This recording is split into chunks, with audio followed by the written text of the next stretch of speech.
state too, because the drugs that are flooding into our schools, that are flooding into our neighborhoods, that are flooding into every part of the state are coming across that southern border that Joe Biden has thrown open and has said, come on in. It's chaos on the border. It's the rule of the cartels on the border. It's the use of the FBI against parents. And then look at what he did in Afghanistan. I have never seen an American president who would leave behind hundreds, if not thousands, of American citizens to the enemy and say that the operation was an extraordinary success. Do you remember that? Afghanistan wasn't an extraordinary success. It was an extraordinary failure by Joe Biden. It was an extraordinary collapse by this administration. It was the worst foreign policy disaster since the Vietnam War. 13 American service members, brave Marines, other members wearing the uniform, were lost in Afghanistan guarding Abbey Gate because Joe Biden wouldn't order an evacuation when his own military told him to do it. Because days before the terrorist attacks, Joe Biden hadn't even planned how he was going to get Americans out of the country. And yet, he would go before the people of the United States and say that the evacuation was an extraordinary success and he was proud of it.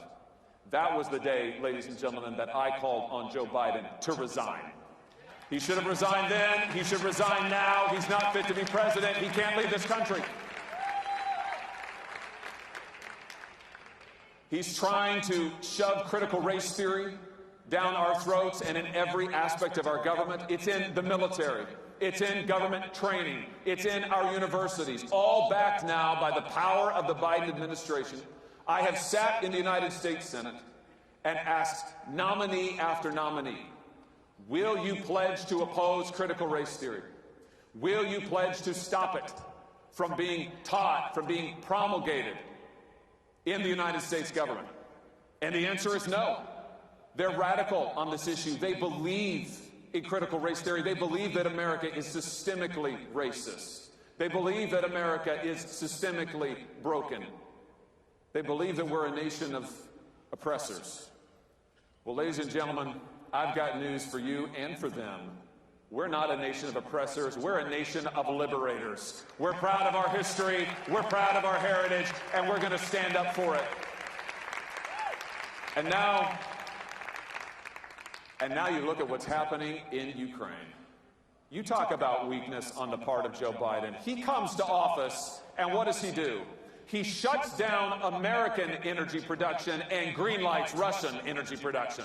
He greenlights Putin's pipeline, and he shuts down American pipelines. Is it any wonder that Vladimir Putin feels emboldened to do whatever the heck it is he wants to do? Is it any wonder that China feels emboldened to do whatever it is the heck that they want to do? When we have a president who doesn't believe in American strength, who doesn't believe in American energy, who doesn't believe in American jobs, and who has no sense of the priorities and challenges that are threatening this country. I've got a suggestion for Joe Biden tonight. I would just say this, Mr. President, have some confidence in the American people. Show some strength to the world. Open up American energy production full throttle. Open it up right now. Put Americans back to work.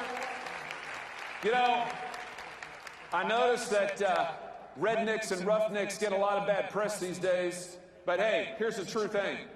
Rednecks and roughnecks are the core, the backbone of the American economy.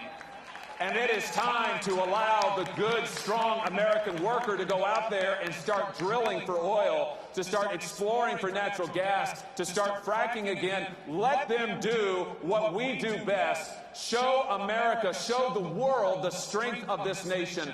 Put America back to work. Open up American energy. And I'll tell you this. I am not willing to wait around to see what Joe Biden does. On Monday, the United States Senate comes back into session, and on Monday, I will introduce legislation to open back up American energy production in this country 100%. Open it up. Put people back to work.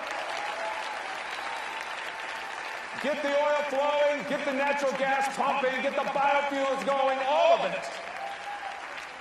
We are the #1 energy-producing nation in the world, or we should be. Joe Biden gave that away. It's time to take it back. And if you want to send a message to Vladimir Putin, here's a message to send him. We're going to be the ones who supply the oil and gas to the world. We're going to shut down your energy sector, and we're going to open ours up like you've never seen it before. That's the message we ought to send. That's a message of American strength. But this president, he doesn't believe in American strength.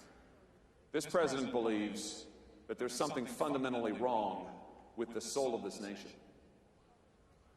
And that, at the end of the day, is really what we're fighting for, isn't it? We are fighting to defend the soul of America.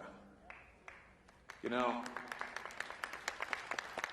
Joe Biden has spent a year, if you think about what all of his policies put together mean, he has spent a year telling this country that we are broken, that we are backwards, that we are racist, that we are weak.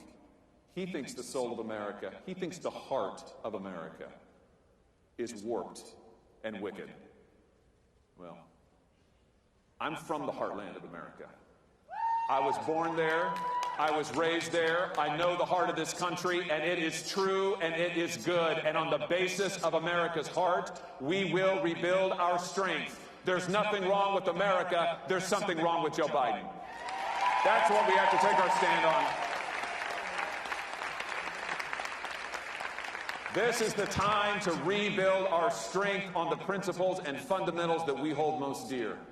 To strengthen our families, to strengthen our neighborhoods, to strengthen our churches, to strengthen our nation.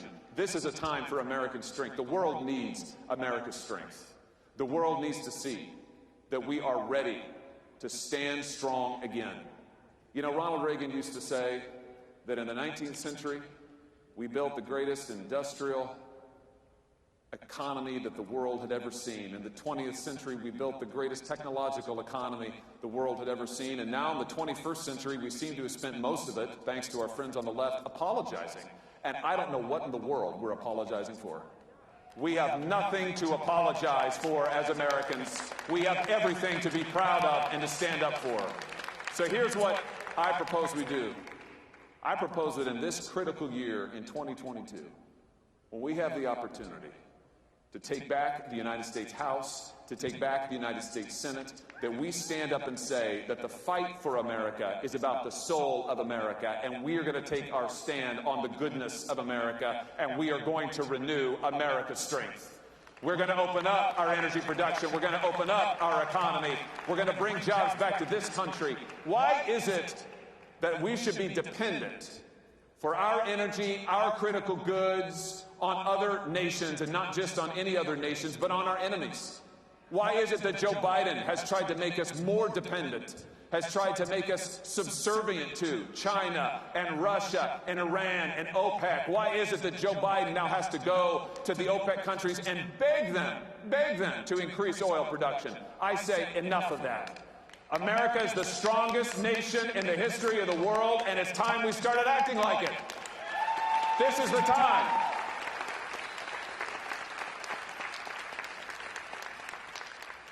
So no matter what this administration tries to do to divide us, and by the way, that's all they have left. Have you noticed that? All they have left is division and accusation. All they have left is the attempt to make us live in fear.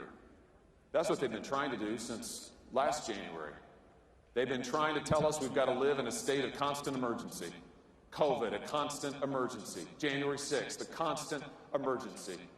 They've been saying that we've got to trust the government to tell us what we can do, where we can go, what we can teach our kids, what we can say. And the message is fear, fear, fear, fear. Well, I don't know about you, but I am an American. I refuse to live in fear. I refuse to be afraid. I refuse to bow down. I refuse to say the government can tell me what to do. And so here is my hope for 2022. This is going to be the year, my fellow Republicans, my fellow conservatives, this is going to be the year that we lead this nation out of fear.